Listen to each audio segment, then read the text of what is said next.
here talking to Danny, now known as Connor, real name Conrad. Is that why you picked that rep? Yeah, that was why I was pushing for it. We're in Australian Stranded. We're at day 10. Yeah. Episode 6. Been a long 10 days. Yes.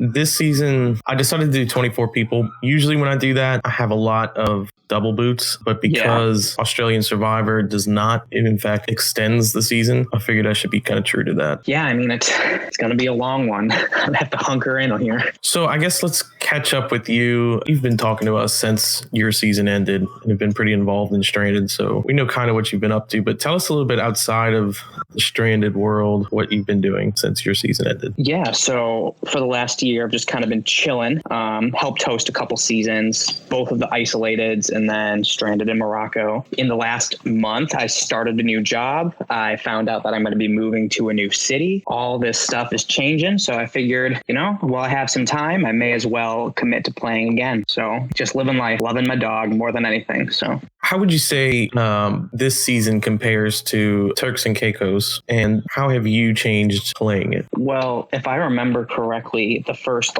2 weeks of Turks, I did nothing because we had a bunch of inactives and we had that refuge twist at the beginning where we were basically just voting people that were going to be safe. You didn't vote anybody out. So, I mean, already 10 days in, this game has been almost not all consuming, but it's taken a lot of work in order to stay active enough to not get kicked. So I would say that's the biggest change. It's just taken a lot more of my time, which is a good thing because that means that people are active and they're playing well, and you actually have to do something in order to, make it to the merge, in order to make it far. But yeah, as far as my strategy going into this changing, not too much has changed. I think I'm going to try and play a little more independently. I don't think independently in the way that I'm not going to have allies and strong allies, but I feel like last time I was very content to just let other people throw out plans and follow through, and then hope that near the end I'd kind of be able to take a little more of a front seat. And my goal this time is to keep up the social game, keep up making everybody love me,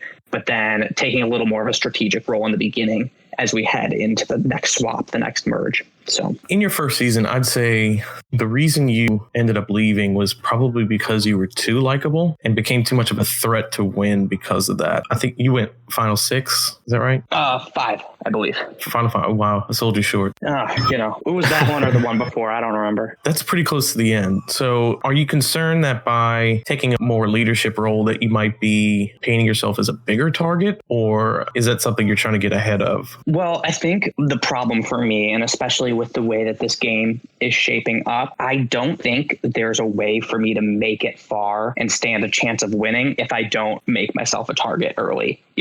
It's not that I want to make myself a target, but I need to be seen as somebody who's playing, not somebody that's getting dragged along. From what I can tell, this cast is experienced in orgs. I have a feeling some of them are very experienced, and I don't think that they're going to appreciate somebody who's just along for the ride and then kind of pulls the cut 2 people in the last week, and you're sitting at the end and you're like, oh, well, I was the secret mastermind. This isn't the kind of cast that's going to love that. So I don't want to be that person. I want to be somebody that people want to work with, but at the same time realize hey, this person is here to play. They're here to do a good job. They're not here to be dragged to the end. Well, it's interesting because you played with some of the best. I mean, you played with Wok, Drew, Lucy. I mean, these were not wallflowers players. These a lot of these guys, although some of them kind of shot themselves in the foot early, you have experience playing with pretty good players. So how do you take that into this season? I think if there's one thing that I learned, it's just that you constantly need to be thinking further down the road than just who you want to vote out. So if I recall correctly, the biggest mistake that I made in Turks, and it wasn't necessarily a mistake, but what really wound up costing me is right at the merge, Drew kind of latched onto me and became my person away from my core alliance, so that when my core alliance did things that kind of pissed me off, he was the person I'd turn to, and he was able to kind of use and abuse that relationship until it was too late for me to make a move against him because I needed him as a number. And that's something he planned from very early on. He already knew who he wanted to be with at the end, and he picked me up and took me to the end. So I think what I need to do this time around is I need to be able to kind of think more than just 1 or 2 moves ahead. I need to be thinking, not end game yet. We're still pretty early, but I need to be thinking, okay, this move might benefit me here. It might keep me safe, but how is that going to change the dynamics of the tribe 2 votes from now, 3 votes from now? How am I going to be able to use the relationships that I've formed to get me to the end, not just to get me to the next vote? I guess let's talk about the initial tribe, the start of the game. Your tribe, you won outright all 3 of the first immunities before the swap, but at the same time, you guys were all active, whereas the other tribe had their boots were all either semi-active or inactive. How would you, I guess, first of all, describe how that was being on the tribe? Because from my perspective, it was more chaotic than the tribe that was going to tribal council. It was pure chaos. Walk me through those early rounds, I guess. I mean, luckily for us, we had one person who was very clearly not as active as the rest. And so, I mean, I like to sit here and say that having an active tribe is what you want. You want to be on the tribe that people are there to play. But when you have 12 people and 11 of the 12 people are online all the time making an effort, it just got overwhelming to keep up with the number of people and all the different alliances that people were making and wanted to make. I believe that I was in like a 6-person alliance with Pia and Jackie and Peter. Then I was also in like a 4-person alliance with Shani and Lee and Benji. Like I was aligned with everybody because everyone was constantly online and trying to set up their path forward. But like we weren't voting anyone out, and people would be afraid to throw out a name because you didn't want to be the person throwing out a name when we had the easy boot. So like here I was in like 12 different alliances with 12 people. And I mean, I had no idea what was going to happen. I don't know what was true. I know the people that I felt that I clicked with, but like, I don't know, it was chaos. And I was sad that we swapped because I liked winning, but I kind of needed to get out of there. 7 is a much more manageable number. Well, so then let's shift to the new swap tribe. You got stuck again on the tribe where everyone was active. And I don't think that your first council was an easy vote whatsoever. Yeah, you know, I'm happy that on a 7-person tribe, I was on an active tribe. And especially I lucked out. I was in, you know, the obvious majority of 4 coming from Dajaru 1.0. And the nice thing is, out of those people, I think the person I was least connected with was Phoebe. And, you know, after we've swapped, she's become much more active and much more talkative and much more involved. Whereas on our first tribe, she was maybe one of the people that got, you know, kind of lost in the shuffle. And so it's helped that, you know, I've been able to solidify myself with those 4 people, including myself, the Dajarus. But I also had, you know, 3 people who are active and actively looking for ways to stay coming over from Larakai. So I think that having people that came over and were willing to spend that first weekend online and really get to know people and make an effort made the first tribal, for me at least, a lot easier. I've always been a person that the first couple votes, I like to vote off the person that I don't have a relationship with. And, you know, in this case, Abby was there the first night and it was pretty easy to talk to her, but then she was gone for 2 days, whereas Rowan and AK were coming on Friday, coming on Saturday, all day Sunday. And by the time Abby showed up to start campaigning for herself, there was just no way that she was going to be able to make a pitch to me that made more sense than keeping the 2 people that had been around and had tried to make a relationship with me over the weekend. Do you foresee yourself sticking with original Dajaru, or do you think that's going to begin to blur as you go into the second half of the game? So my personal preference here, and I think I outlined it in the confessional at some point, but my goal is to not be original tribe strong. I think that sets you up for like a really boring game, but also sets you up for a game where you get to a point where like you're aligned with all these people and no one's made a move. And then everyone's like, oh, well, like now I guess we're going to make moves. Like we haven't done anything for the whole game. It's been boring. And then you just kind of want to keep it boring. So people are just going to agree with their alliances they made in the beginning. I don't like that. My personal opinion is, you know, we swapped at final 21. Like that's more than most seasons have. So in my mind, the people I swapped with are kind of my tribe. That's what I'm going to try and work with moving forward. Obviously, you know, some of my closest allies come from that original tribe, but I think that I'll be able to better work with people like Rowan and AK than say Pia moving forward. So I think that if, you know, we have to vote another person off, I'm more than happy to blur the tribe lines. I'm glad I haven't had to yet because I don't want to be the first person per se to do it. But if I have to be, I'm not opposed to it. Yeah, I think the other danger of sticking with tribal lines is that if someone on your original tribe decides to flip, you're kind of screwed. Right. And you've stayed true, Right. I mean, that's always the risk you're running. At the same time, like, it could backfire flipping, So there's no right answer, but there are a lot of things to think about when it comes to that. I mean, it's really just feeling out the group of people that you're with.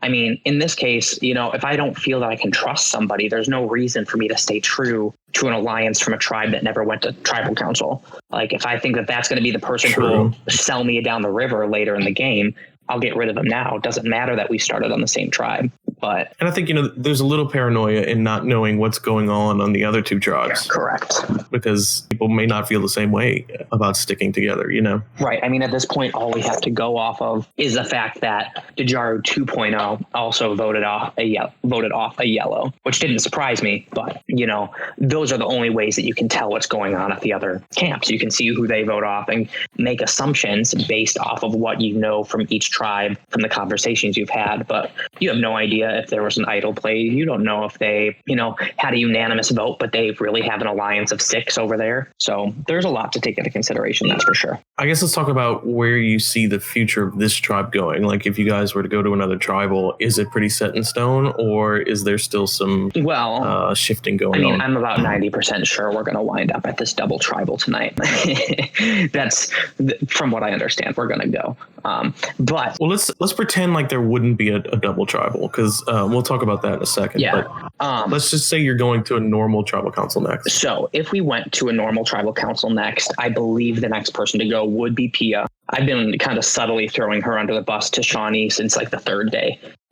Because Pia was one of the few people that was willing to throw out other people's names. And, she threw out some names of people that I was close with. And I went to them and said, hey, like, just so you know, this is happening. So that was the very beginning. And then even in this tribe, I think that after this weekend, Abby had kind of clearly be a 7th wheel in the tribe. Was a pretty easy boot. There was no need to kind of stir the pot. And Pia started going around and really pushing for Rowan to go, which... Rowan's going to be a big player. You can tell from the way that he talks about the game. You can tell from the way that he's acting on the boards that he's somebody who's played these before. You know that he's got ideas and plans of his own. But, when you're at 21, that's not the time to be making the big move. That's the time where you're like, all right, let's keep the people who are going to be able to get us the furthest through the pre-merge before we really have to worry about anyone being a winner contender. That's not what I'm worried about on day 10. I'm worried about who's going to help us win these challenges, who's going to be around to, be a part of the tribe. So I know for a fact that Shawnee and I are comfortable sending Pia home. I know that AK and Rowan are desperate to just not be on the bottom of a tribe. And, when you're on a tribe of 6 and you're a pair from the other swap tribe, like, you're just going to take the first thing that's offered to you. So I think that they would be willing to vote Pia out as well. So that's where I think things would go if we went to tribal just as our tribe again. So then now let's transition into tonight's twist, which is that 2 tribes will be going to tribal council together, but only one person's being voted out. Yeah, fuck that. In addition to that, it's almost like a mini merge because you'll get to talk to that other tribe an hour before. Yeah. How do you mentally prepare for that? And what's your game plan? I'm not the right person to talk to about mental preparation. I'm stressed. But, I think my plan for tonight is I need to keep checking in with the people that I trust on my tribe and just see where the stories are going, because, I'm not going into this planning on losing anyone from Tallulah. If it was up to me, like, no one from our tribe would be leaving. Now, I'm sure that every other tribe is going to come in with that mindset of, oh, we'll just vote somebody off from the other tribe. It'll be fine. I think my plan, or the best closest thing I have to a plan, is to really try and capitalize on the relationships I made before the swap. So, if we swap with the new Dajaru tribe, Shane and Zach and Jackie, like, those are all people that talk to me quite a bit on the first iteration of the tribe. I think that I would be able to work with them, get a good idea of where their head is at, see, how they're feeling about the people on their tribe. Are they willing to get rid of anyone? If not, who are they targeting? I think that would be a good way to go. Same thing if we go with Larakai. I think, I had a good relationship with Lee. I had an okay relationship with Benji and Moana. Like, those are people that you're going to have to use that 1 week you spent together to the best of your ability to just try and get an idea of what their plan is, and work with them if possible. I mean, if you go with a tribe and they're like, hey, we all hate this person, we're willing to vote them out, then hell yeah, I'm going to hop on board with that. That's not something I'm opposed to doing. I just, it's going to be a lot of scrambling. It's going to be a lot of, back and forths and checking in with tribe members. So here's another scenario. There are potentially, most likely there will be at most 13 people, possibly 12 at tribal council. Another statistic is that there's the potential that 4 idols could be in play at this tribal council. Don't remind me. 2 from the original tribe, and then each tribe having 1. 2 tribes going to council, that would equal 4. So, I mean, now's a good time to play it if you got one. Do you think we'll see an idol come out tonight? I wouldn't be surprised in the slightest if we saw one come out. As I know for a fact, if I'm going, that there will be 2 idols, because I know where the original Dajaru idol is, and I have the Tulua idol. Mm-hmm. Knowing that there's 2 idols just from our tribe going only makes it more nerve-wracking, knowing that other people are also coming in with idols. And I won't lie, I'm the kind of person that I think if an idol gets played correctly tonight, I'm whipping my idol out. I'm not going to take the risk. It can only be played for a couple more rounds. We'll see. It's going to be a shit show if I wind up there, no matter what. But, if you have an idol that can only be played until the merge, there's no point in trying to hold on to it as long as you can. You play it as soon as you feel unsafe. So, right. I guess that's all of my questions that I had. I guess just how are you feeling about the game? What are you looking forward to? Well, that kind of thing. I am a big fan of Stranded. I will say this format, the non-live format, is for someone who gets stressed out really easily like I do, this format is a killer because you spend all day strategizing for whether or not you're going to go to tribal, potentially tipping people off that they're going to be the target, and you might not even be going to tribal that night, which that happens to a lesser extent when the challenges are live and you're just planning with your allies during the day. But because people know that they have 24 hours before the challenge results are released, they're spending a lot of time talking and a lot of time planning. And so that's been a little stressful, but I love it. I love that, the activity is high. It makes it more fun. It makes it more stressful, makes it more real, which I like. So I'm enjoying it. Yeah, it's going to be a long month. I'd say this is a return to form for Stranded. Not that the past seasons haven't been good or even great, but when I think of classic moments, I've maybe gotten 2 to 3 out of the past 2 seasons, and I think I've already hit that on this season. Nice. And we've only had 4 boots, so I can't wait to see what happens with the rest of the season. Yeah, I'm excited. Should be fun. All right. Well, I think that's all I have for you. If you have any parting thoughts, speak now. That's all I got for you, Booty. All right. Well, we'll catch up sometime after this Swiss tonight and see what happens. You might have more thoughts for me, or you might be done, get lucky and not have to experience it. But we'll see. All right. All right. Well, good luck with the rest of the season. Thanks, Pooty. Bye. All right. Bye.